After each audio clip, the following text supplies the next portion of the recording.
অংশ নেন হাওড়া লোকসভা কেন্দ্রের বিজেপি প্রার্থী রথীন চক্রবর্তী।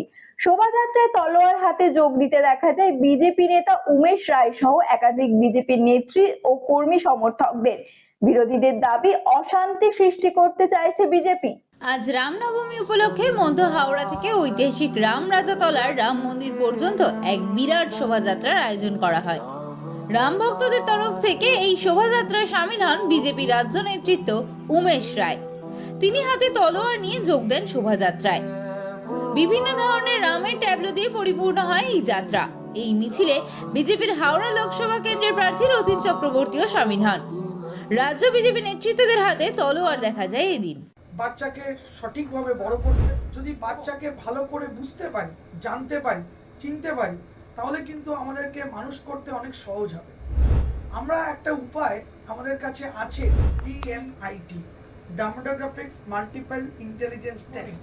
আমরা আজকে একটা অদ্ভুত জিনিস নিয়ে কথা বলবো, যে জিনিসটা আমরা সবাই চাই বাচ্চাকে সঠিকভাবে বড় করতে, এবং বাবা মা হিসেবে বাচ্চা যাতে বাবা মার চেয়েও আরও ভালো শাইন করে, আরও ভালো যেন কাজ করে, সেটা সব বাবা মাই চায়।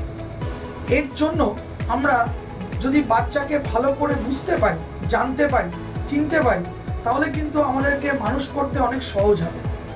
আমরা একটা উপায় আমাদের কাছে আছে, যেই একটা টেস্টের মাধ্যমে, সেই টেস্টটার নাম হচ্ছে DMIT, demographics multiple intelligence test. এই টেস্টের মাধ্যমে আমরা বাচ্চার ইনবর্ন ট্যালেন্ট, ইনবর্ন স্ট্রেংথস, বাচ্চার এরিয়াস অফ ডেভেলপমেন্ট, বাচ্চার কোন দিকে ন্যাক আছে, বাচ্চা কীরমভাবে পড়াশোনা করতে চায়, কীরমভাবে লোকের সঙ্গে মিশতে চায়, এই সব জিনিসগুলো আমরা বাচ্চার সম্বন্ধে জানতে পারবো সঠিকভাবে। যদি আমরা এটা জানতে পারি, তাহলে আমরা বাচ্চাকে সেই রকমভাবে তৈরি করতে পারবো, এবং তৈরি করতে পারলে বাচ্চা ভালো ফল করবে, শুধু পরীক্ষায় না, জীবনও সে ভালো করে দাঁড়াবে, যেটা সব বাবা মার ইচ্ছে। হ্যাঁ, আমরা আজকে এখন দেখাবো এই যে অদ্ভুত যে প্রসেস বা অদ্ভুত যে একটা টেস্ট, সেই টেস্টটা কি করে হয়।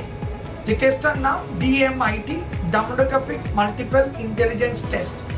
সৌগত, এবার তুমি শুরু করো। আমরা একটা ফিঙ্গারপ্রিন্ট মেশিন নিয়ে এই কাজটা করা হয়, এবং এই ফিঙ্গারপ্রিন্ট মেশিনে কিন্তু শুধু DMITর জন্যই কাজগুলো করা যায়। প্রথমে আমরা লেফট হ্যান্ডগুলোকে আগে নেব, তারপরে আমরা রাইট হ্যান্ড নেব। এই দুটোরই আমরা ফিঙ্গারপ্রিন্টগুলো নেব, এবং 3 রকম শেপে নেব, সামনে সাইড 3 রকম করে নেব, যাতে করে আমরা অ্যাকুরেট টু অ্যাকুরেট রেজাল্ট পেতে পারি। অনেকেই একবার নিয়ে রেজাল্ট বের করে, কিন্তু সবচেয়ে বেশি অ্যাকুরেট চাইতে হলে একটা ফিঙ্গারকে 3 রকম অ্যাঙ্গেলে নিয়ে আমরা এই কাজটা করি। আপনারা দেখতে থাকুন কীরকমভাবে টেস্টটা হচ্ছে, এবং একটা সফটওয়্যারে আমরা এই ফিঙ্গারপ্রিন্টসগুলোকে তুলে নিচ্ছি, এবং তুলে নেওয়ার পরে আমরা সেই রিপোর্টটা, যেই কাস্টমার আমাদের সঙ্গে করলেন রিপোর্টটা, সে ওই রিপোর্টটা পায়, এবং তারপরে আমাদের একজন সাইকোলজিস্ট আছে, যিনি টোটাল রিপোর্টটার উপর একটা কাউন্সেলিং করে, এবং সেই কাউন্সেলিংয়ে একটা entire discussion between the parent and the councillor হয়, যাতে করে বাবা মা বুঝতে পারে তার কোথায় স্ট্রেংথ, তার কোথায় এরিয়াস অফ ইমপ্রুভমেন্ট, তার পার্সোনালিটি, তার কি ইচ্ছে অনিচ্ছে, পড়ার স্টাইল, এবং কোন দিকে সে বড় হয়ে ভালো রোজগার করতে পারবে, বিজনেস করবে না চাকরি করবে, চাকরি করলে কোন স্ট্রিমে যাবে, সব কিছু সে কিন্তু বিশদভাবে বাবা মা জানতে পারে। এর সম্বন্ধে বিশদ জানতে যোগাযোগ করুন eMerit Solutions, এবং আমাদের ফোন নাম্বার এবং ইমেল আইডি, হোয়াটসঅ্যাপ নাম্বার সব স্ক্রিনে ডেমনস্ট্রেট হচ্ছে বা ডিসপ্লে হচ্ছে। Thank you.